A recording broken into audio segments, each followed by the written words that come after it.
Hello, today we're going to be discussing bullying and student discipline. First of all, we have to discuss what is bullying. Bullying, as defined by the National Center Against Bullying, is any ongoing and deliberate misuse of power in relationships through repeated verbal, physical, and/or social behavior that intends to cause physical, social, or psychological harm. I think there's a couple important things that we have to discuss in the definition of bullying. First is the behavior has to be repeated.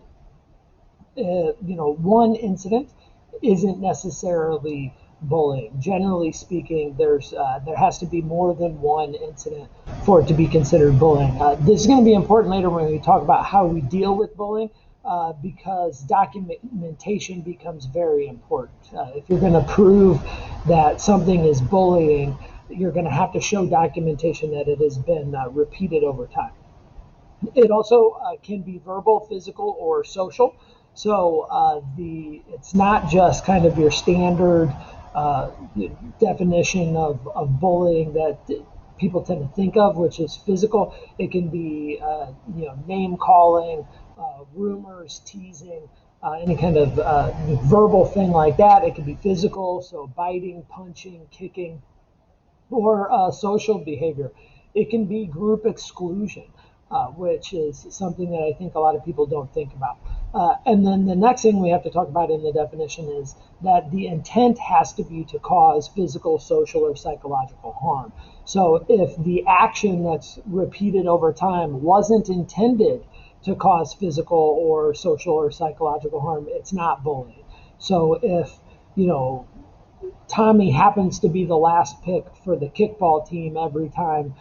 That's might have some psychological and social harm to it, but the intent isn't there for it to be bullying. Now, if the class got together and decided we're always going to pick him last because we don't like him, then that may be considered bullying. What are examples of bullying? Well, physical bullying, like we said before, could be hitting, kicking, spitting, sexual harassment, anything like that. Verbal bullying can be name calling, rumors, teasing, and then there's kind of a third category now that rather new category, which is cyberbullying, and so that's using the internet or any other kind of technology to harass, threaten, or embarrass kids. I think cyberbullying is the one that schools have the toughest time grappling with because a lot of time it doesn't happen on school grounds, but that doesn't mean that schools aren't having to deal with it. Some statistics on bullying. So, is bullying really a problem in school? Well, according to the National Bullying Prevention Center, it most certainly is. One out of every five students reports being bullied at one point or another. And that bullying, males tend to report more physical bullying, the actual physical fighting. Females tend to report more social bullying, the exclusion or the name calling, things of that nature. The as far as the bullying of males goes, the physical bullying is much easier to spot. When you know that females get bullied socially, that becomes a little bit more difficult for schools to deal with because it's not as obvious as the others. So, as teachers, we need to make sure that we're constantly aware that just because females aren't being punched doesn't mean that they're not facing some sort of bullying within the school. 41% of students that get bullied at school expect to be bullied again. I think that's a really important statistic because it says a lot about what the kids think about the school's approach to preventing bullying.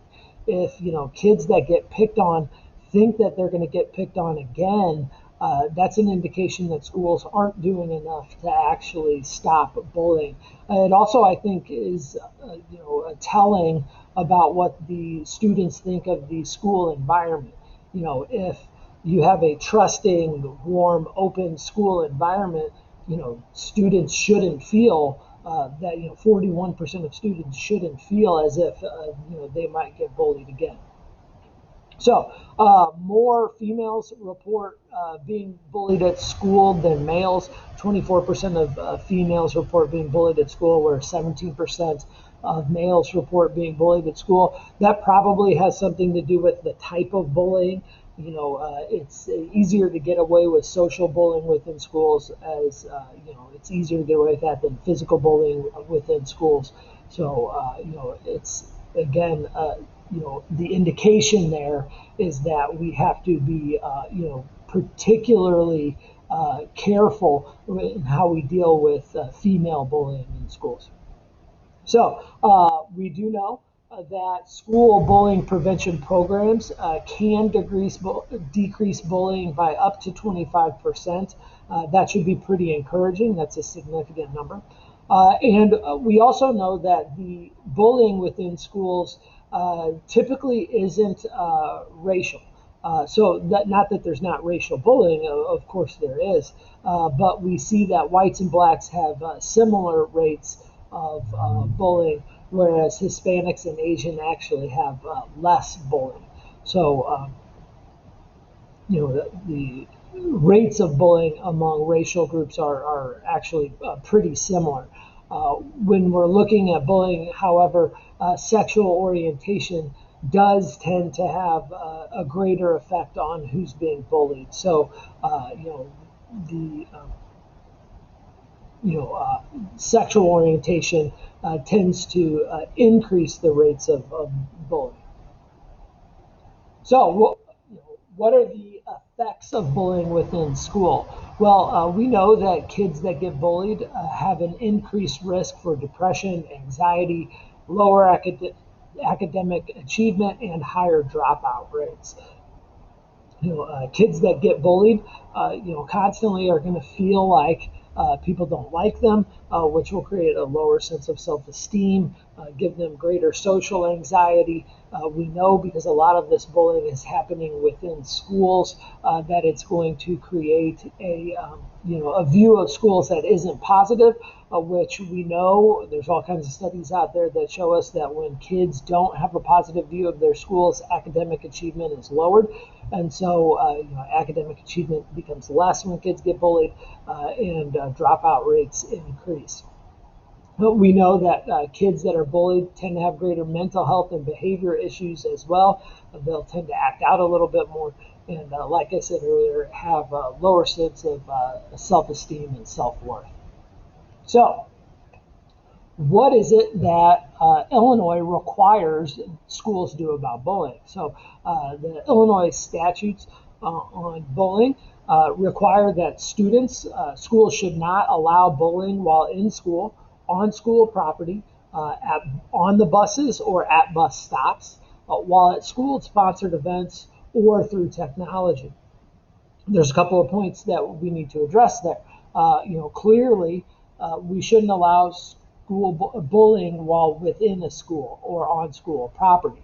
But it's the school's responsibility doesn't end at the property line. Schools are responsible for students while they're on the buses and at the bus stops, at any school-sponsored events, whether that's on campus or not, and through technology. So, if the bus stop is at the corner of your neighborhood, the school has an obligation to make sure that that is a safe area, and has an obligation to, make sure that bullying isn't happening there, and they have the authority to punish students who are violating bullying rules in those locations, even if they're not school property. Also, through technology, schools, when made aware of cyberbullying of students within that school, schools are obligated to act on that. They need to make sure that these students are safe, even while on the internet. So, schools must have a bullying prevention policy with procedures for reporting and investigating incidents. So, the school board must come up with some sort of bullying prevention policy. I think the key word there is prevention. We want to be proactive when it comes to bullying, and make sure we create an environment where there's as little bullying as possible. Schools have to have interventions in place for kids that are both victims and the bullies. So the school is required to have a plan for how they're going to deal with the bully. They're also going to have a plan in place for how they deal with the victim, and interventions to try and discourage bullying as much as possible. These policies need to be posted publicly so everybody is aware of what the rules are. And bullying policies must not infringe on students' First Amendment rights. So the policies can't be so restrictive as to say, in the case of cyberbullying, say that a student can't say something, that's true and lawful about another student. That that's you can't limit that kind of speech. But if it is, meant to convey information and address some sort of public concern, that's got to be allowed.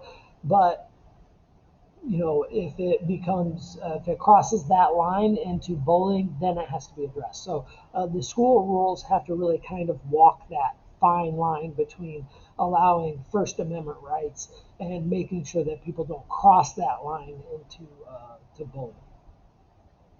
So, what are these school-wide interventions supposed to be like? Well, one, schools are supposed to develop a school-wide bullying policy, including cyberbullying. They need to list, what's acceptable and what's not acceptable. They should provide examples of that, and during the creation of the policy, the school needs to involve really all of the relevant people, which includes student and parent input. Social workers, school psychologists, the administration, the school board should all be involved. I think that's pretty self-evident, but the students and parents need to be involved with it as well. The school should also develop anti-bullying curriculum, which should encourage activities that involve social interaction. The more that kids interact with each other, the less likely they are to bully each other. They create an environment that becomes more trusting, and trust decreases the amount of bullying. And it needs to include conflict resolution strategies. And so there needs to be ways for kids to address concerns that they have in a productive manner. I know at the school that I work for, circles have worked really well. With the administration and the teachers and the parents and the students all get together in a circle and through guided conversation kind of discuss their concerns and their issues. Generally speaking, that can resolve a lot of issues. And then you need to raise awareness around around the school. You need to have anti-bullying events, around the school to make sure that everybody knows that kind of behavior is not permissible within the school. So, what should the teacher interventions be? And so these suggestions are from the Youth Voice Research Project. First, teachers should listen to the students, to both the victim and the bully. We are, obligated as state mandated reporters to take all these complaints seriously. And so you can't ever just shrug it off. If somebody says they think they're being bullied, we are required to do something about that. We are required actors in this case. So now that doesn't necessarily mean that we automatically just start throwing out punishments, but it does mean that we have to investigate the complaint seriously, which means we need to talk to both the victim, and the bully. And then that definitely has to be documented. Again, going back to the definition earlier, for bullying to exist, there has to be a repeated pattern of behavior. And so the only way to prove that repeated pattern is through documentation. Two, we need to consistently check in with the victim for a number of reasons. One, to make sure that any of the, that the kid is recovering from the actual act of being bullied, but it's also to check in to make sure that the victim isn't being bullied again or being bullied worse because they reported the bullying behavior. Number three, we have to give honest advice. We need to, yeah, and this is something that I think teachers need to be very careful about because, sometimes the world is a harsh place, and I think sometimes advice to students is, you got to toughen up, but you got to be real careful with that. You've got to walk that line and make sure that, you are giving the students the an honest opinion about what is happening and honest advice about who to go to, and that all needs to be done within school policy and Illinois state law. Uh, as a part of that giving honest advice, we need to also model positive behavior. We need to create an open and warm environment that promotes communication within our classrooms. We need to make sure that the victim feels as if they can talk to the teacher. They need to know that the teacher always has the best interest of all of their students in mind. And we need to model that. And then we also need to be a positive model for the bully as well. We need to show the bully what proper adult behavior is like. That being a bully and picking on other students and picking on people that are weaker than us is not acceptable adult behavior. And sometimes the kids that are bullies, they don't get modeled that behavior at home, and so it's very important that teachers do that. Then number four, we have to have clear and consistently enforced rules. So you've got to establish what the rules are, and then I think all teachers do that. The tough part, I think, is consistently enforcing the rules. The second you start giving out exceptions to your classroom rules, the kids learn that they can either A, make excuses, or B, the teacher plays favorites. And so, the clear and consistently enforced rules is a big part of creating an environment where bullies know that they can't get away with that kind of behavior in your classroom. And then you have to inform parents about those rules as well, and inform parents about behaviors that are relevant to them and their children. All right, so that's bullying. The next topic in this project is student discipline. So, student discipline within schools. The ISBE has a statement that is based on the federal Every Student Succeeds Act, and kind of lays out guidelines about what school discipline should be like. Discipline, according to the Every Student Succeeds Act, should be evidence-based practices. So we shouldn't just be randomly coming up with rules and policies and procedures. We should look and see what the research says about a thing before we make it a policy or procedure. Those policies and procedures need to create a safe and inclusive environment. So first and foremost, if schools are going to be effective, they have to be safe. You're not going to learn in an environment that you don't find to be safe. But it also needs to be inclusive. And so we need to make sure that our rules are fair, regardless of your race, religion, gender, sexual preference, etc. They need to be based on equal opportunity as well.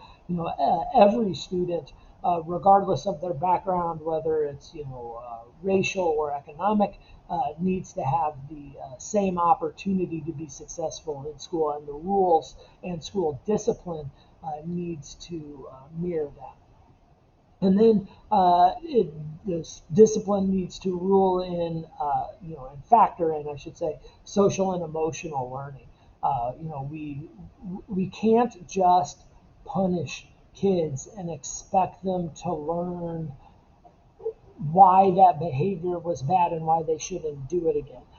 We need to help them learn socially why that behavior is unacceptable, not just because I said so, but because this is the impact that it has on the people around you. This is the impact that that behavior has, for you and your classmates. And emotional learning. They need to learn, that sometimes the feelings that they have absolutely are justified, but their reaction to their emotion wasn't. And so we have to teach kids to learn how to deal with it and not just focus on discipline. Now, that's not saying that there shouldn't be discipline because of social or emotional factors. It's just social and emotional learning needs to be a part of student discipline. So there needs to be that punishment there, but there also needs to be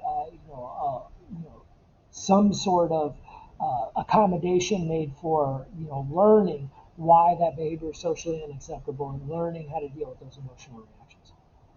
So, what are the guiding principles? Well, one, the discipline and rules should create a positive learning environment. Discipline should not be vindictive. It should all be geared towards creating that positive learning environment.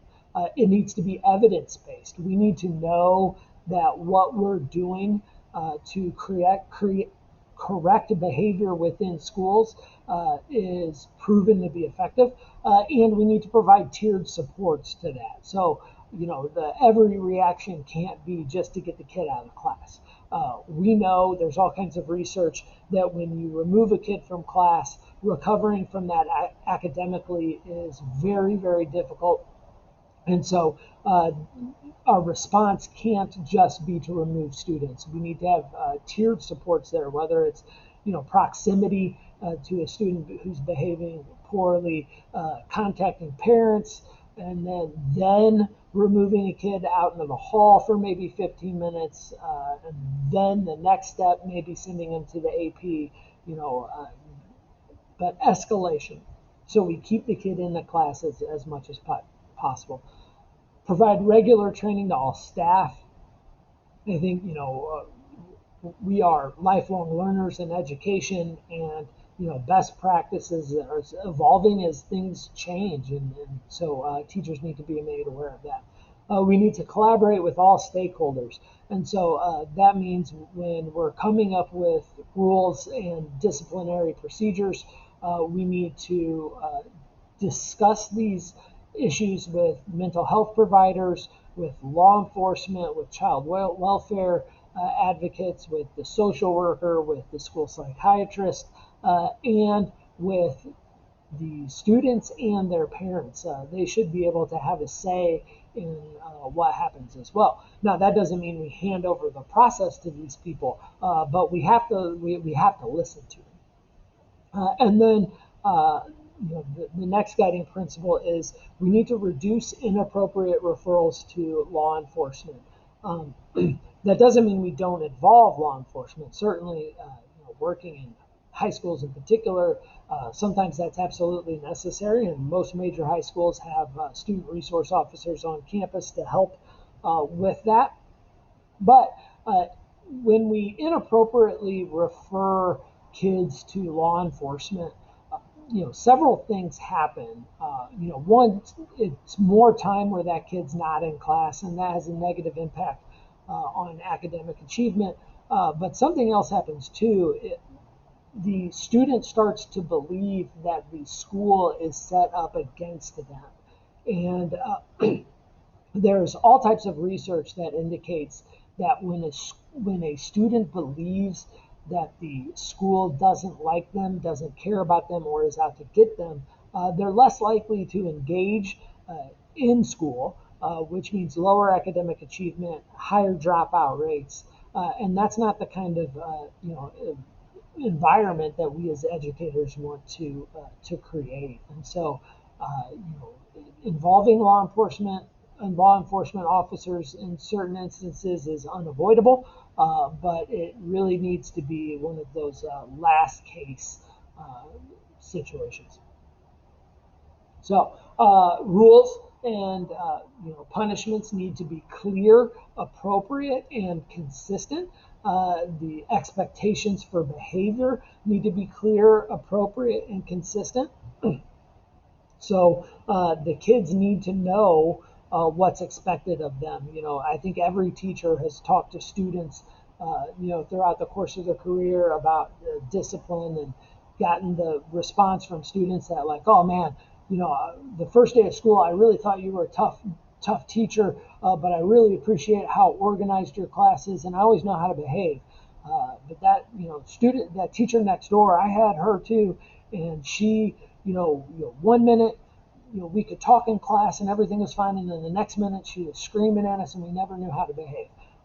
The reality is, students want consistency, and they want to know, how to behave. They want that discipline, and so we need to make sure that we're providing that. We need to have high expectations for our students' behavior. All the research suggests that students will rise to your level of expectations, so we shouldn't be lowering expectations for any of our students. We need to involve families. They need to be involved in helping create these expectations, but they also need to be involved when these expectations are not lived up to. There's no better way to get a kid to behave in school than to get the parents on board with changing the behavior. We need to make sure that our consequences are proportional. We need to make every effort to keep the student in class as much as possible. The students know when a teacher's having a bad day. They know when the consequences aren't proportional, and it goes back to that creating an environment where the student thinks that the school is against them or out to get them, and that's got devastating long-term consequences for students. So proportional consequences is important. And then we need to make sure that we have appropriate policies for students with disabilities. We have to make sure that we are careful when disciplining students with disabilities. The law is very clear here. If a student cannot get in trouble for a behavior that is a result of their disability, that doesn't mean that students with disabilities can't be punished, but if the behavior that they're being punished for is a result of their disability, we have to find another way to try and correct that behavior. And then student removal only as a last resort. This is very relevant. There's new research out that shows that a student that is chronically removed from class will score significantly lower on academic standardized testing than students that aren't. As a matter of fact, there's a study out that suggests that roughly 15% of the achievement gap in schools has to do with suspension rates between minority and non-minority students. And so removing kids from class has an extremely detrimental effect on academic performance. And then, one of the important guiding principles is also equity. We need to make sure that the rules are applied fairly so as not to disproportionately impact students of color, students with disability, or at-risk students. And so, I think there needs to be assessments of school policies, consistent assessments of school policies to make sure that those policies are culturally sensitive, and that the rules are applied fairly across the board. Again, it goes back to the achievement gap. And then we need to be proactive to prevent, identify, reduce, and eliminate discriminatory discipline. So, we need to be monitoring who's disciplined, what they're being disciplined for, and Belleville East has a pretty good system that's set up with checks and balances. The referral system at Belleville East, has the administrator plays a role as a check and a balance to the teacher's discipline. And so there's the policies in place to try and prevent, and eliminate discriminatory discipline. Those checks and balances are critical. This is the works cited. Thank you very much for your time. I appreciate it, and I will answer any questions through email. You can email me at William Garrison at bths201.org. That's WILLIAMGARRISON at bths201.org. Thank you very much.